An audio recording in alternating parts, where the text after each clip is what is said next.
80%,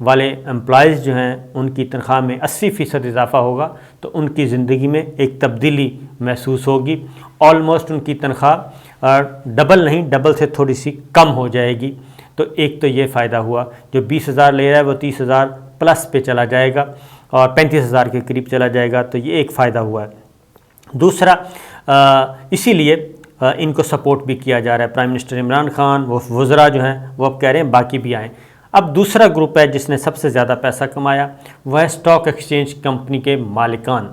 stock exchange company میں جو کمپنیاں انویسٹ کرتی ہیں، جو کاروبار کرتی ہیں، انہوں نے کوئی 250 ارب روپے کمایا ہے، 250 ارب روپیہ کمایا ہے. تو اس کا بھی وہ کہتے ہیں کہ اسٹاک ایکسچینج کمپنی کے جو اونرز ہیں وہ بھی اپنے ملازمین کو اس کا فائدہ دیں. تو میرا خیال ہے کہ اگر اس پہ صحیح طور پہ عمل ہو گیا تو جو مہنگائی کا پریشر ہے تنخواہ دار طبقے پہ، وہ کافی حد تک ان کو ریلیف ملے گا. گورنمنٹ تو کر ہی رہی ہے، لیکن پرائیویٹ سیکٹر کی بھی ذمہ داری ہے کہ وہ اپنے امپلائیز کی تنخواہوں میں اضافہ کرے. تو یہ ایک ابتدا ہوئی ARY نے کی. اب دیکھتے ہیں باقی اس کے پیچھے کتنے صنعت کار آتے ہیں، لیکن اگلے مرحلے پہ ایک ٹیکہ ضرور لگے گا. دوسری بات یہ گورنمنٹ کا کام، گورنمنٹ جو اپنے ملازمین کی تنخواہوں میں وہ ضرور اضافہ کرنا چاہیے. اور خاص طور پہ وزیر اعظم عمران خان کی مرکز میں حکومت ہے، وہ اپنے مرکزی ملازمین جو وفاق کے ملازمین ہیں، وہ پنجاب میں PTI کی گورنمنٹ ہے، صوبہ خیبر پختونخوا میں PTI کی گورنمنٹ ہے، بلوچستان میں مخلوط حکومت ہے. تو عمران خان اور عثمان بزدار صاحب اور محمود خان اور بلوچستان کی گورنمنٹ تینوں کو چاہیے کہ ایک کام کریں، اور وہ یہ ہے کہ ایک تو سرکاری ملازمین کی تنخواہوں میں اضافہ کریں. دوسرا جو کانٹریکٹ ملازمین ہیں، طویل عرصے سے چلے آ رہے ہیں، ان کو مستقل کریں. اور پھر خاص طور پہ اساتذہ موجود ہیں اور اسی طریقے سے ہیلتھ شعبے میں موجود ہیں، جن کو کانٹریکٹ پہ بھرتی کیا جاتا ہے، وہ اور جن کے کوئی کیا کہنا چاہیے گریڈ سسٹم نہیں ہے، وہ ان کے ایشوز کو ایڈریس کریں اور ان کو ریگولر سٹاف کے طور پہ لے کے آئیں. تو میرا خیال ہے اساتذہ کا شاخ خاص طور پہ، اور پنجاب سے تو اطلاعات آ رہی ہیں جو انصاف اسکول سسٹم ہے، جو ایوننگ کلاسز میں، ان کو بھی تنخواہیں نہیں مل رہی. تو یہ سارے کام گورنمنٹ کے کرنے کے ہیں، عمران خان صاحب کے کرنے کے ہیں، صوبائی حکومتوں کے کرنے کے ہیں. اگر یہ کام بھی کر لیں اور ان ملازمین کی بھی اس حوالے سے داد رسی ہو تو بہت زیادہ بہتری آئے گی. آگے بڑھتے ہیں. وزیر اعظم عمران خان کیا تبدیلی کرنا چاہ رہے ہیں؟ آج کل کافی ایک تو صدارتی نظام کی بات ہو رہی ہے، ایک ایمرجنسی لگانے کی بات ہو رہی ہے. صدارتی نظام کی انہوں نے نفی نہیں کی، لیکن ایک بات طے ہے کہ وزیر اعظم عمران خان صاحب ہوں یا موجودہ اس وقت سٹیک ہولڈرز جو ہیں ریاست پاکستان کے، وہ سب کے سب اس نتیجے پہ پہنچ چکے ہیں کہ موجودہ نظام جو ہے، اس وقت جو موجودہ پارلیمنٹری سسٹم جو چل رہا ہے، اس میں اتنی سخت نہیں ہے کہ یہ ملک کو مسائل سے نکال کے ترقی اور خوشحالی کی طرف لے جا سکے. اور اس میں کوئی حکومت بڑی فراخ دلی سے، بڑی آزادی سے کوئی کام کر سکے. حکومت کیا کوئی بھی ادارہ کام نہیں کر سکتا اس سسٹم میں رہ کے.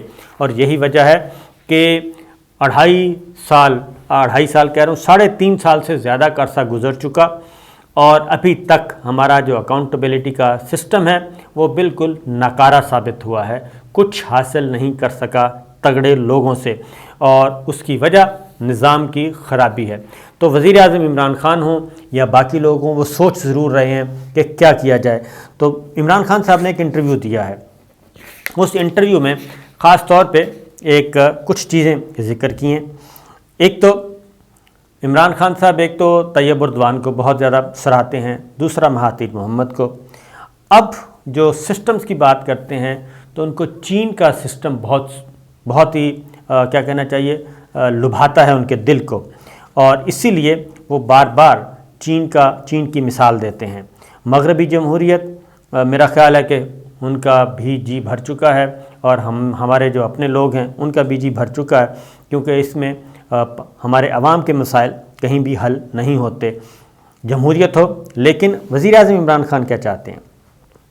وہ ایک انٹرویو دیا ہے، انہوں نے کہا جی کہ میں پاکستان کے غربت کے خاتمے کے لیے چینی اصول سے رہنمائی لیتا ہوں اور چینی ترقیاتی ماڈل کی تقلید کرنا چاہتا ہوں، اور اس ماڈل کے ذریعے چین نے اجتماعی طور پر سبھی کو ترقی میں حصے دار بنایا۔ تمام ملک جو پائیدار ترقی چاہتے ہیں وہ چین کے ماڈل سے سیکھتے ہیں۔ چین میں ہر شعبے نے ترقی کی، ہم وہی ماڈل اپنانا چاہتے ہیں۔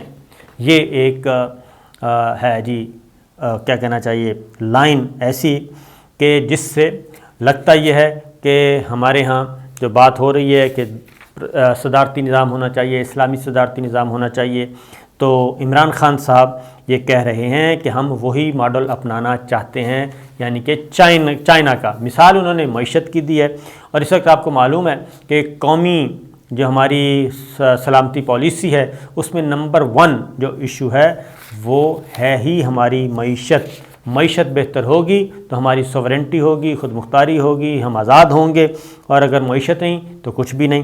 تو وہ کہتے ہیں عمران خان صاحب، دوبارہ میں آپ کو بتا دیتا ہوں کہ جو چینی ترقیاتی ماڈل کی تقلید کرنا چاہتا ہوں، چینی اصولوں سے رہنمائی لینا چاہتا ہوں، اور اس ماڈل کے ذریعے چین سے اجتماعی طور پر سبھی کو ترقی ہوئی۔ تمام ملک جو پائیدار ترقی چاہتے ہیں وہ چین کے ماڈل سے سیکھتے ہیں، اور ہم وہی ماڈل اپنانا چاہتے ہیں۔ دورہ چین انہوں نے کہا کہ بڑا خوشی کا باعث رہے گا، اور ہر دورہ بہت سیکھنے کو ملتا ہے۔ تو آئندہ ہفتے انہوں نے کہا میں چین کا دورہ بھی کر رہا ہوں، اور وزیر اعظم نے خاص طور پہ کہا کہ جی معیشت کو بہتر کرنے کے لیے ہمیں مزید اقدامات کرنے ہیں۔ معیشت پر ماضی میں توجہ نہیں دی گئی، اور پاکستان چاہتا ہے کہ اپنی پیداوار بڑھائے، زراعت کو بہتر کرے، زراعت لائف سٹائل کے شعبے میں چین سے معاونت چاہتے ہیں۔ تو یہ وہ چیزیں، پھر ایک اور زبردست آفر کرنے جا رہے ہیں وزیر اعظم چائنا کو، اور وہ یہ ہے کہ چین کی جو کرکٹ ٹیم ہے وہ تیار کی جائے، اور چائنا کی کرکٹ ٹیم کو تیار کریں گے پاکستان کے پلیئرز، پاکستان کے ایکسپرٹس، اور چینی کھلاڑیوں کی کرکٹ ٹیم تیار کی جائے گی، اور اس کے بعد خنجراب پاس کے قریب پاکستان اور چین دونوں کھیلوں کی سرگرمیوں کے بھی خواہاں ہیں۔ تو یہ دورہ چین میں جو عمران خان صاحب کا ہو رہا ہے، میں نے آپ کو بتایا کہ کافی کچھ ہوگا، اور یہ ایک اہم ترین وزٹ ہوگا چائنا کا، اور اس میں وزیر اعظم عمران خان صاحب کیا کچھ حاصل کر پاتے ہیں اور چائنا کیا کچھ دینے کے لیے تیار ہے، یہ بہت ہی امپورٹنٹ ہوگا۔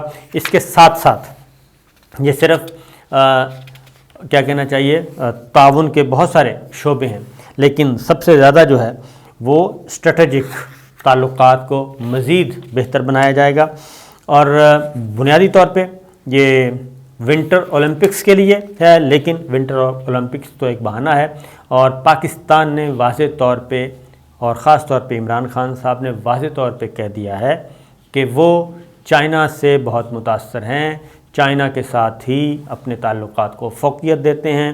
بائیڈن کے ساتھ اب ان کی کوئی فون پہ بات نہیں ہوئی، چائنی قیادت کے ساتھ ان کی متعدد دفعہ بات چیت ہو چکی ہے، لہٰذا انہوں نے کہا ہے کہ اربوں ڈالر کا انفراسٹرکچر جو ہے وہ آگے بڑھ رہا ہے، اور سی پیک آگے بڑھے گا، اور اس میں مزید جو ہیں ایڈ ہوگا اس وزٹ کے بعد۔